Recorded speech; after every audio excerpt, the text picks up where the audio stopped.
ലോകഭാഷകളിൽ അനേക എണ്ണം പറഞ്ഞ കഥാകൃത്തുക്കളുണ്ട്.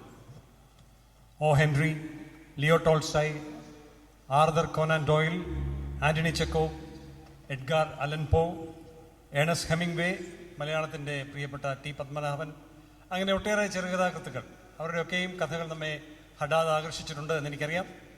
എന്നാൽ എക്കാലത്തും ലോകം കണ്ടിട്ടുള്ള ഏറ്റവും ശ്രേഷ്ഠനായ കഥ പറച്ചിലുകാരൻ മറ്റാരുമല്ല, നമ്മുടെ കർത്താവായ യേശുക്രിസ്തുവാണ്. യേശുക്രിസ്തുവിൻ്റെ ശ്രേഷ്ഠമായ ഒരു കഥയുണ്ട്, ധൂർത്തപുത്രൻ്റെ കഥ. നമുക്കൊക്കെ പരിചിതമാണ്. പിതാവിൻ്റെ സ്വത്തിൽ നിന്നും തനിക്ക് വരേണ്ടുന്ന പങ്ക് വാങ്ങിയെടുത്തുകൊണ്ട് ദൂരദേശത്ത് പോയി അന്യാധാനപ്പെടുത്തി വളരെ നിരാശാഭരിതമായ ജീവിതം നയിച്ച ഒടുവിൽ മടങ്ങി പിതാവിൻ്റെ സവിധത്തിലേക്ക് മടങ്ങുന്ന ഒരു യുവാവിൻ്റെ കഥയാണത്. ഈ കഥയുടെ ചുവട് പിടിച്ച് പല ഗാനരചയിതാക്കൾ ഗാനങ്ങൾ രചിച്ചിട്ടുണ്ട്. കെ വി സൈമൺ സാറിൻ്റെ കാരുണ്യ പൂരക്കടലെ എന്ന ഗാനത്തിൻ്റെ ചില ചരണങ്ങൾ ആശയം ഉൾക്കൊള്ളുന്നതാണ്. ടി കെ സാമുൽ സാറിൻ്റെ എന്നും എന്നെന്നും എന്നുടെ അവൻ മാറാതെ എന്നുള്ള ഗാനം, എം ഇ ചെറിയാൻ സാറിൻ്റെ കൃപയുള്ള യഹോവേ ദേവ എന്നുള്ള ഗാനം. ഇന്ന് നാം ഇനി കേൾക്കാൻ പോകുന്ന ഗാനവും സമാനമായ സ്വഭാവമുള്ള ഒരു പാട്ടാണ്.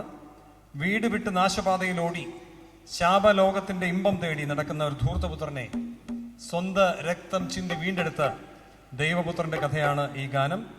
ഈ കഥയിലെ ധൂർത്തപുത്രനെ പോലെയാണ് നിങ്ങൾ ആരെങ്കിലും ഇന്ന് രാത്രിയിലായിരിക്കുന്നതെങ്കിൽ this is a night for you to come back.